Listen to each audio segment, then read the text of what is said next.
অনুরাগের ছোঁয়া সিরিয়ালে আজকের পর্বে আপনারা দেখতে চলেছেন উর্মি লাবণ্যকে বলে দিদির কাছে আপনি যাবেন না, যদি দেখে কালো রং নিয়ে কথা বলছে ওর সাথে।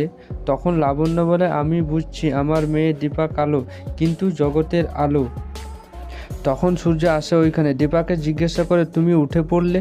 তখন দীপা বলে মনে হয় আমি ঠিক হয়ে গেছি। তখন সূর্য বলে এ আবার কি কথা? তখন কাকাই মনে মনে ভাবে একে খাটাস না, সূর্য অন্যদিকে মন দে।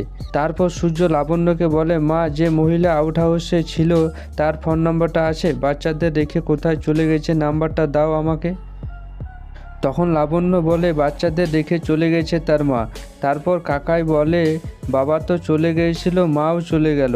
তারপর লাবণ্য বলে ওদেরকে অন্য কোথাও রাখার ব্যবস্থা করতে হবে। তখন সূর্য বলে মা, অন্য কোথাও না, এরা এখানেই থাকুক। এটা শুনে সবার মুখে হাসি ফোটে। অনুরাগের ছোঁয়া সিরিয়ালে প্রতিটা আপডেট পাওয়ার জন্য অবশ্যই একটা লাইক দিয়ে চ্যানেলটাকে সাবস্ক্রাইব করে নিন। তারপর লাবণ্য সূর্যকে বলে যখন চাইছো তুমি এখানেই থাকুক, তাহলে এখানেই থাকুক, তোমার ইচ্ছেকে কোনো দিন ফেলে দিইনি। তারপর সূর্য দীপাকে বলে তোমার অ্যাড্রেসটা দাও, তোমাকে বাড়ি দিয়ে আসি। তখন লাবণ্য বলে আমি দিয়ে আসবো, তুই আরাম কর যা। তারপর কাকাই বলে সবাই এই বাড়িতে থাকবে আর তুই থাকবি না, কিছু ভাব, তোর মাথায় অনেক বুদ্ধি।